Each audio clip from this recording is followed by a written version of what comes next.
তাই না? তাই আমি এটা ট্রাই করলাম, আর এটা একটু কমফোর্টেবল রয়েছে। দাদু যদি শীতকালে মারা যেত খুবই ভালো হতো, কারণ আমার একটা খুব পছন্দের জ্যাকেট আছে যেটা আমার পরার ইচ্ছা ছিল, কি আর করা যাবে, দাদু তো এখনই আমাদের ছেড়ে চলে গেছে। দাদু যেদিন মারা গেছিল সেদিনকে আমি যেতে পারিনি, আসলে সেদিনকে ছিল আমার একটু পড়া, সো ওখানেই ছিলাম, তারপরে এসে আর যাওয়া হয়নি। সো এখনই যাচ্ছি দাদুদের বাড়ি, মরার পর থেকে আজকেই ফার্স্ট যাচ্ছি, তো আজকে একটু ভালো করে রেডি না হয়ে চলে গেলে তো হয় না। আর এই চশমাটা এই আউটফিটের সঙ্গে ভাই আর দাদু মারা গেছে, একটু শোকস্তব্ধ থাকবে ভাই।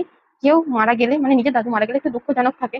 আর ও বলছে সেখানে আমাকে, আমি তো নাতি, আমাকে বেস্ট আউটফিট পরে যাওয়া উচিত। ভাই তোর দাদু মারা গেছে, তুই এখানে বেস্ট আউটফিট একটু সেজে গুজে যাওয়ার কথা ভাবছিস? আবার বলছে দাদু যদি শীতকালে মারা যেত তাহলে ভালো হতো, আর একটা পছন্দের জ্যাকেট ছিল সেটা পরে যেত।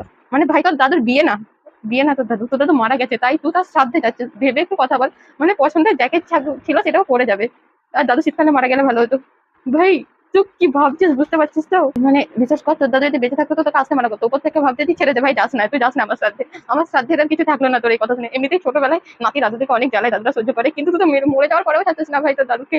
তোর দাদু বলবে বাস তো মুঝে, বাস তো ছোড় তো মুঝে। बंद करो हाथ जोड़ के मैं